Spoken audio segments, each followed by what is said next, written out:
Alrighty guys, we're coming right back for another live unboxing here.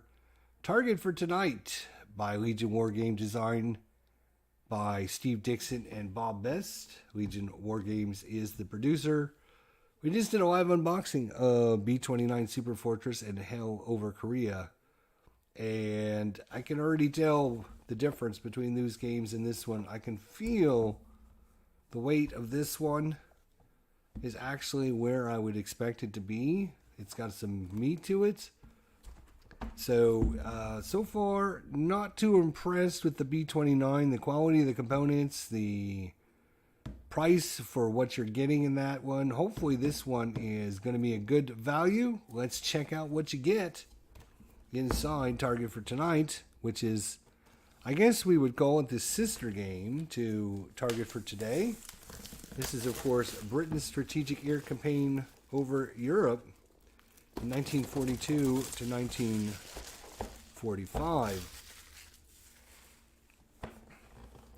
Let's see what we have. So we have our typical calendar, plastic bags with some dice. We have the rules of play, and here's the first difference I can tell you already. This is actually a color playbook as opposed to B-29, which was a black and white cheapo book. This one's got good quality. So of course we have our introduction to it. We have the game equipment and the dice, optional rules on the counters, game forms and boards, operational tour duty, mission steps, the 12 campaigns offered in Target for tonight, target selection, selecting your bomber type, the bomber command flight log, electronics war, the bomber crew members, starting the mission, taking off, movement, weather in the zone, contrails, aborting the mission, decoying your mission, the navigator, possible collisions, German fighters, searchlights, AA gun combat, night fighter spotting rules, your bomber defensive fire procedures, evasive maneuvers, your bomb gunner turrets, night fighter's successful rounds of combat, wounded crewmen's engine out, mid-air collisions, heat out and frostbite, loss of oxygen, low altitude bombing, ending the mission, landing at your base, bailing out and post mission debriefings, optional rules, quite a few optional rules. And good quality. So this is the quality I expect in a board game. So we'll see what happens here. This is not a good sign. Target for tonight, errata, 29th of March, 2020. For the most current errata, please check out this website.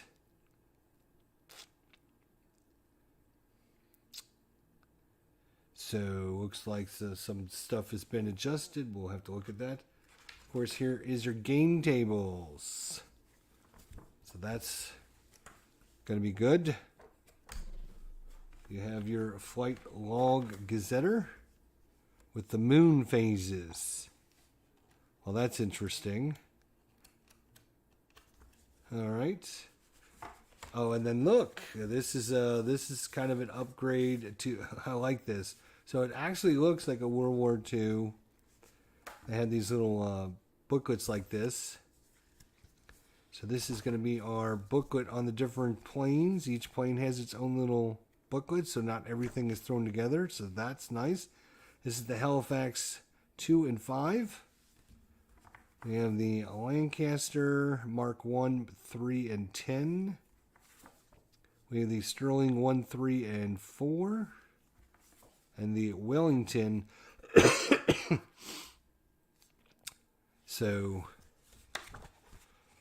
that's nice to see that they actually separated those out instead of trying to jam everything in one book. like they did for Target for today. Excuse me. And of course, you have your different placement boards. Here's the squadron position, altitude, the searchlights, the Luftwaffe, and this is going to be your NAV, EW, and ECM package based on the different year. And then you have your Halifax crew placement board. Okay, so this seems to be a little bit more than Target for today, which is interesting. Let's see what else we have here. Same thing for the Wellington. They only had 1, 2, 3, 4, 5, 6 guys. Tail gunner, a waist gunner, wireless, a pilot, a nav, bomb aimer, and a OBS nose gunner. That's interesting. And of course you have your Lancaster.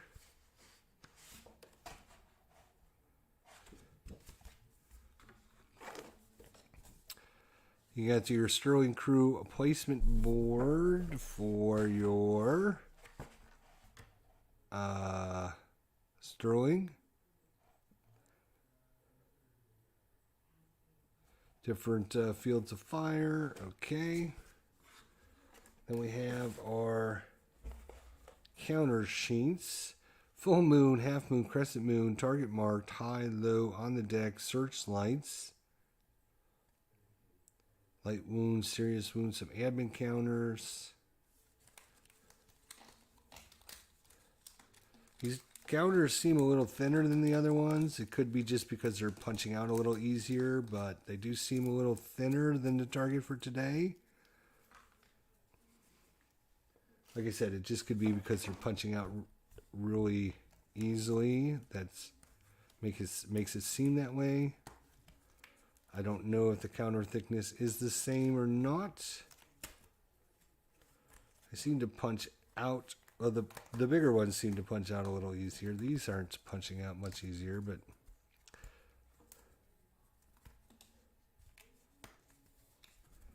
well, it seems like a lot of counters I'm going to have to be clipping out here, but seems like they come out pretty decently. Let's see, get these all out.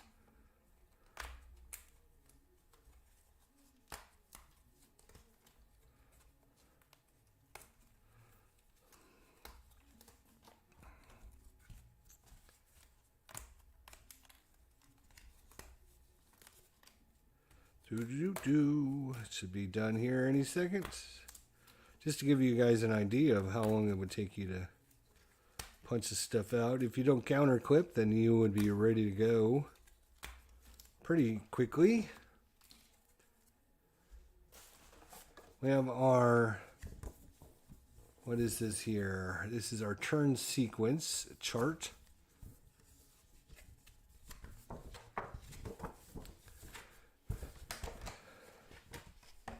So there's your turn sequence. I guess you could just like have that up on, up on the table like that. So you could just, kind of go through the sequence. Although I'm not sure why you wouldn't have had it folded the other way, but okay. So here is campaign number 9. Campaign number 10, 11, and 12.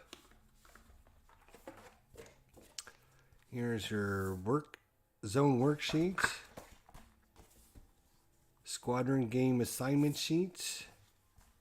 Mission composite record sheet.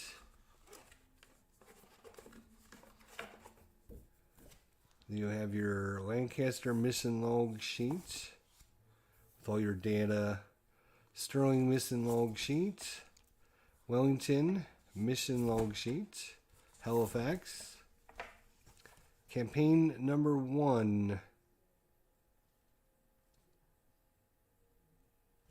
Okay.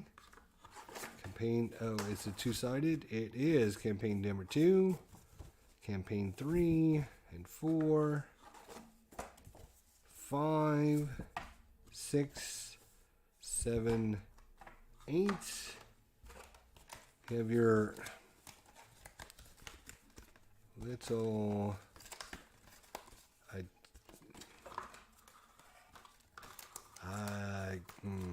all right. You have your different airplanes. The mounted map again, so that's cool. And plus it's dark because it's the nighttime. Interesting. I'm not a big fan of this, but I guess we'll live with it.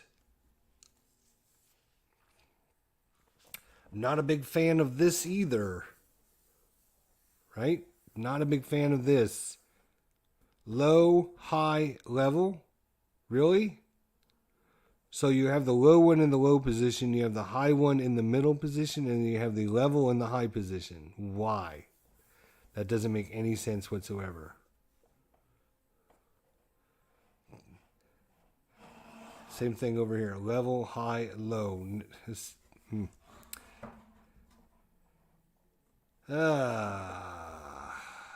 Vertical climb, vertical dive, the moon phase. You have your different zones up here on the side. Actually, it goes up to zone 17.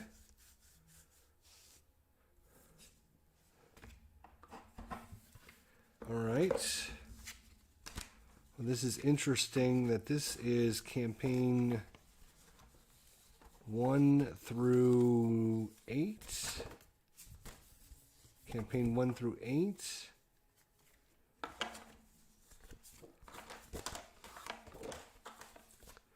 So, and then you have these 9, 10, 11, and 12.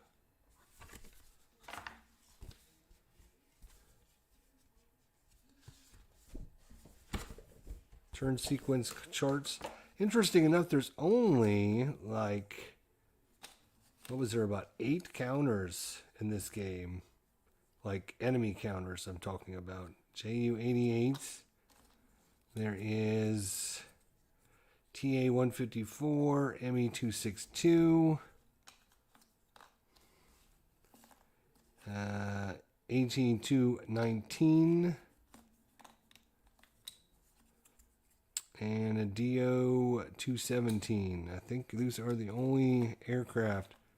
There seems to be like one copy of each air. Oh wait, here's one. Couple. ME-110 and a DO-217. So it doesn't look like combat is going to be a... Excuse me. Good Lord. Always taking these games out of the... Getting the dust off of these always makes me sneeze, so I apologize. Doesn't look like enemy swarms is going to be the thing in this game, that's for sure. It is going to be interesting because there's only a few fighter counters, enemy fighters. So how does that balance out in the game and effects? Probably because it's going to be night. It's going to be a lot more difficult to navigate, spot the enemy when they do come in at you, maybe. So it'll be interesting to see how it compares thematically with Target for today. So looking forward to that. Plus the moon effects is going to be interesting. I have Target for tonight, but I learn more to Target for today and the B-29 set. You don't get waves, you just get a single aircraft coming at you.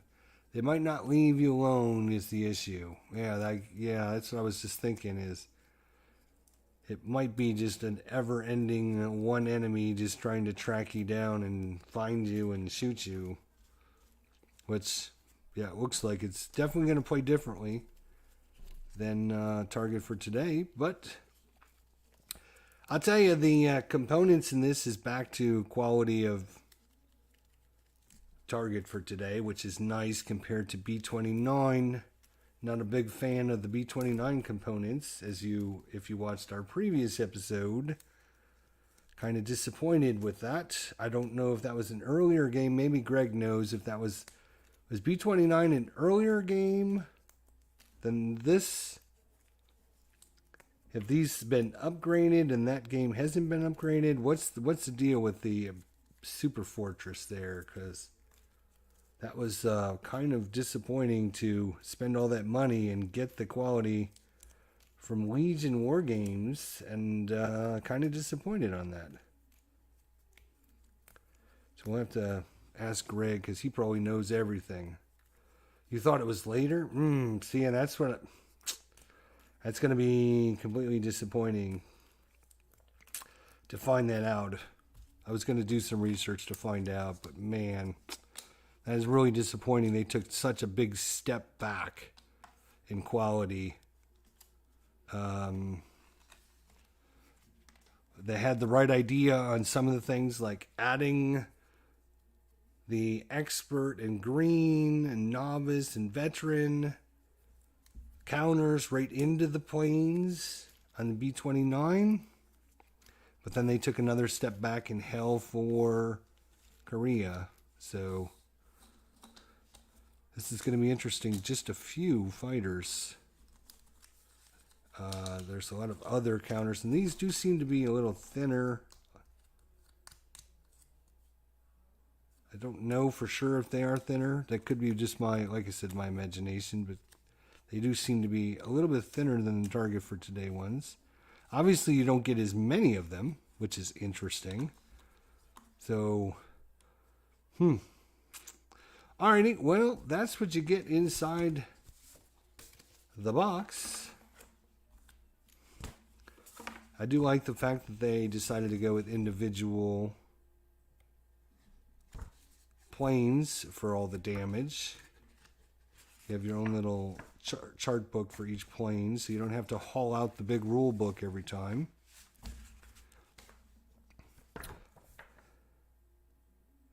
And having the actual historic moon phases, that's nice.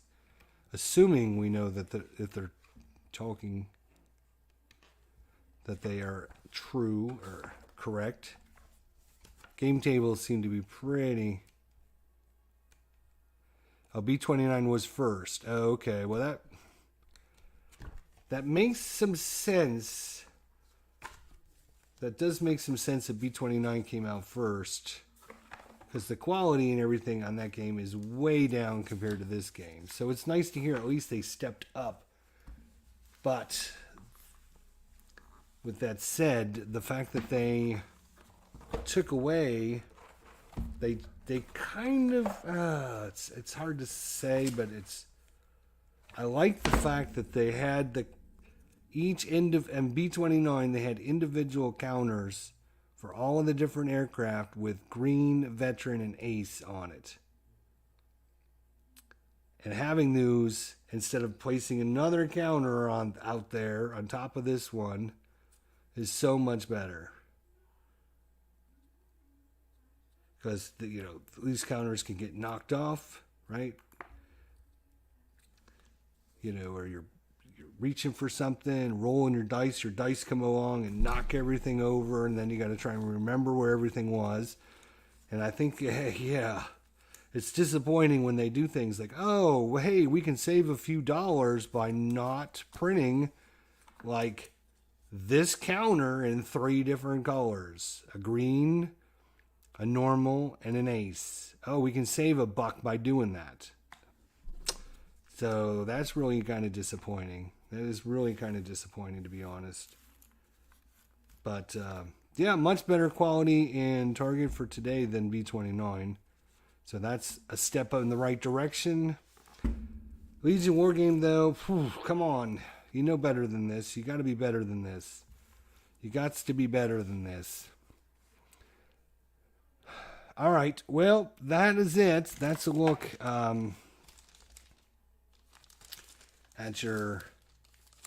what you get in Target for tonight.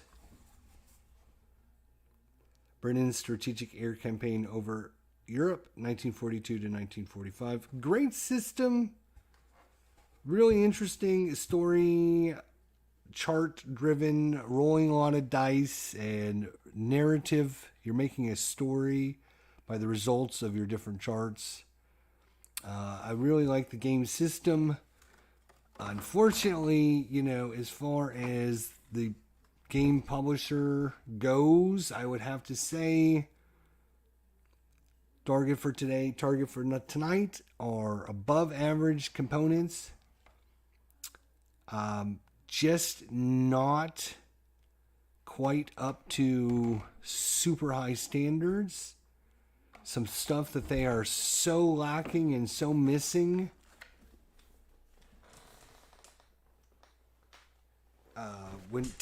When you have to create your own sheet to keep track of all the information that should be on the board, that is also a negative, right? So now I have to create my own sheet to keep track of all this information. There should be counters for all this stuff on the map so that I don't need to have to create this stuff.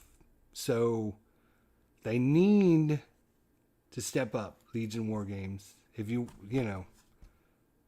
want to become a well-respected, well-known game manufacturer, you have to produce good quality components, and there's nothing wrong with the you got good ideas, right? You got good ideas by putting each plane in its own book. That's an upgrade, right? Instead of having to go through one big massive book, which is nice. But when your map, come here, give it. Right? This is the second game in the series. How do you not fix this problem? Right? You should have places on the map for every single thing that I need to keep track of. And then this low, high, medium, level. How do you miss this? How do you make your low in the low zone, your high in the middle zone, and your level in the top zone? Why would it not be low, level, high? Same thing over here. Low, level, high. How do you... This is the second game in the series. How could you not have thought of that? Really? Are you trying to tell me I'm the first person that thought, there's something wrong with this? Come on. That's ridiculous. This shows me laziness by the company, because all they did was take the same graphic file. They took the same graphic file, and all they did was overlay a dark gray overlay over. That's all they did. And then they added a couple zones on the side. And they changed the logo over here. They should have fixed this goddamn thing. That's ridiculous. This is the second game in the series. Don't tell me I'm the first person to go, why is the high box in the middle? That doesn't make any sense. Why is the high box not on the top? They don't have it like that here. Low, level, high. Low, level, high. So it's not because they decided to go low, level, high. Low, level, high. Low, level, high. No, they don't have low, level, high over here. That's just... It shows me a lack of attention, lack of detail. Disappointment, again. Disappointment. I buy a lot of games, and one of the things I think about is, do I want to spend money on a company, and do I want to support them? I enjoy this game. I enjoy this system. It is wonderful. It is great. But when you show me this lack of attention to detail, I have to take a double take on whether or not I'm going to spend any more money with you. There's a lot of other games for Legion Wargaming that I could possibly buy and invest in, but now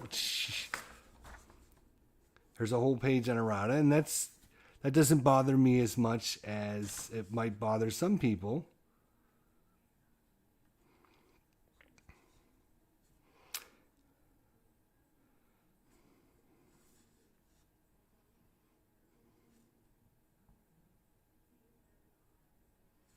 I'd have to see what the actual errata is.